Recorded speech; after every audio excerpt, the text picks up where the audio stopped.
then.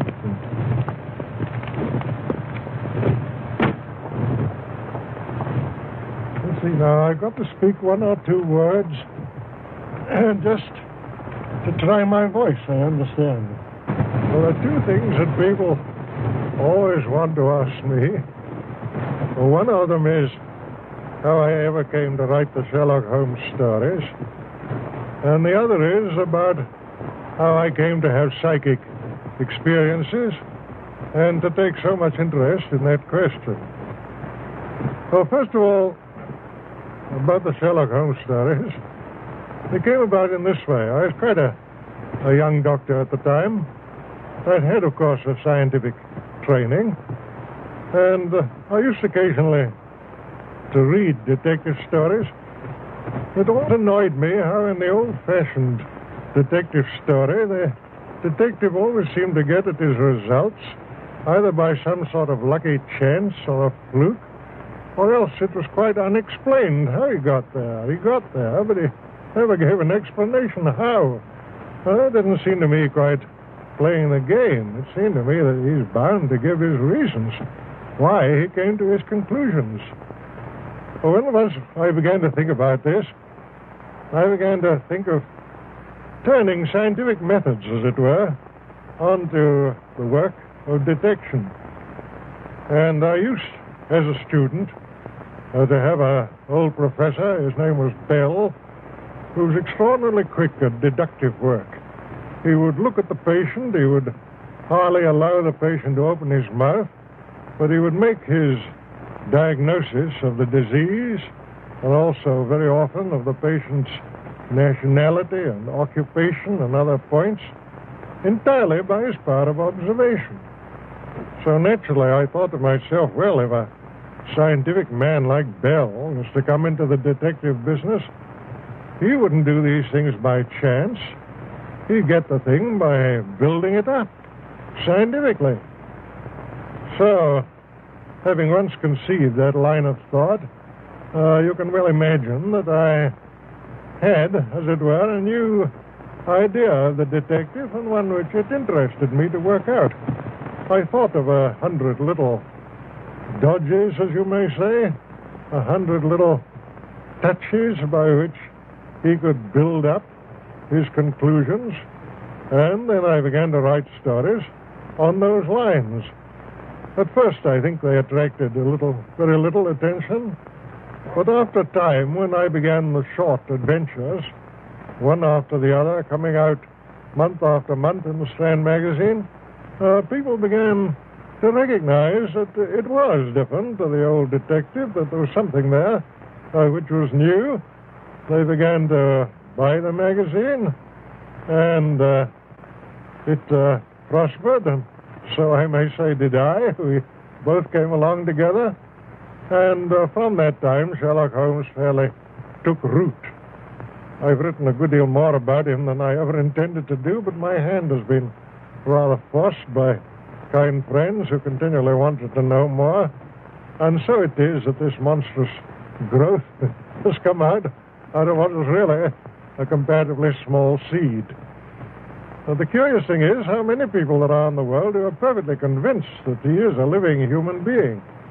I get letters addressed to him, and I get letters asking for his autograph, get letters addressed to his rather stupid friend, Watson. I've even had ladies writing to say that they'd be very glad to act as his housekeeper. One of them, when she heard that he had turned to the occupation of keeping bees, wrote saying that she was an expert at segregating the queen, whatever that may mean, and that she was evidently predestined to be the housekeeper of Sherlock Holmes. I don't know if there's anything more I could say with advantage about him.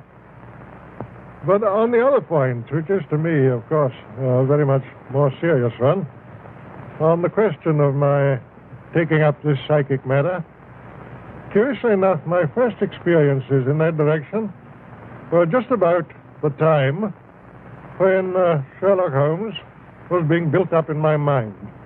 That would be about the year 1886 and 1887. So nobody can say that I formed my opinions on psychic matters very hastily. It's just 41 years now since I wrote a signed article upon the subject, which appeared in a magazine called Light, so that I put myself on record. During these 41 years, I've never lost any opportunity of reading, of studying, and of experimenting on this matter. People ask me, will I write any more Sherlock Holmes stories? I certainly don't think it's at all probable. But as I grow older, the psychic subject always grows in intensity, and one becomes more earnest upon it, and I should think that my few remaining years will probably be devoted much more in that direction than in the direction of literature. Nonetheless, of course, I haven't abandoned writing. One has to earn one's living, but my principal thoughts are that I should extend, if I can, that knowledge which I have on psychic matters and spread it as far as I can to those who have been less fortunate. But don't for one moment suppose that I'm taking it upon myself to say that I am the inventor of spiritualism, or that I am even the principal exponent of it. There are many great mediums, many great psychical researchers, investigators of all sorts. All that I can do is to be a gramophone on the subject, to go about, to meet people face to face, to try and make them understand that this thing is not the foolish thing which is so often represented, but that it really is a great philosophy, and, as I think, the basis of all religious improvement in the future of the human race. I suppose I've said with more mediums, good and bad and indifferent, than perhaps any living being. Anyhow, a larger variety, because I've traveled so much all over the world, and wherever I've gone, either in Australia, America, or South Africa, the best that there was to be had in that direction was put at my disposal. Therefore, when people come along and contradict me, who have had no experience at all, read little, and perhaps never been to a seance, you can imagine that I don't take their opposition very seriously. When I talk on this subject, I'm not talking about what I believe. I'm not talking about what I think. I'm talking about what I know. There's an enormous difference, believe me, between believing a thing and knowing a thing.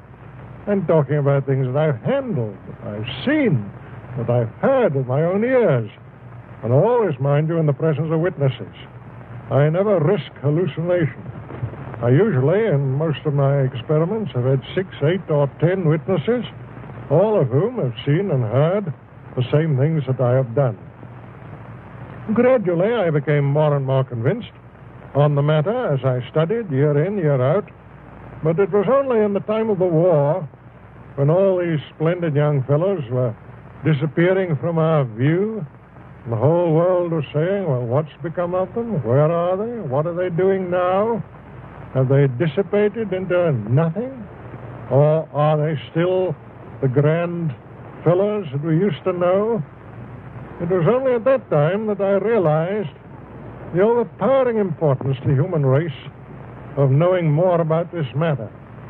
Then it was that I flung myself more earnestly into it, and that I felt the highest purpose that I could possibly devote the remainder of my life to was trying to bring across to other people something of that knowledge and assurance which I had acquired myself. Certainly the results have justified me. I'm quite sure I could fill a room of my house with the letters that I have received from people telling me of the consolation which my writings on this subject and my lectures on this subject have given to them. How they have once more heard the sound of a vanished voice and felt the touch of the vanished hand.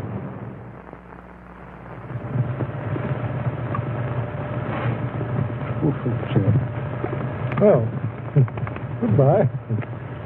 Come along. Okay.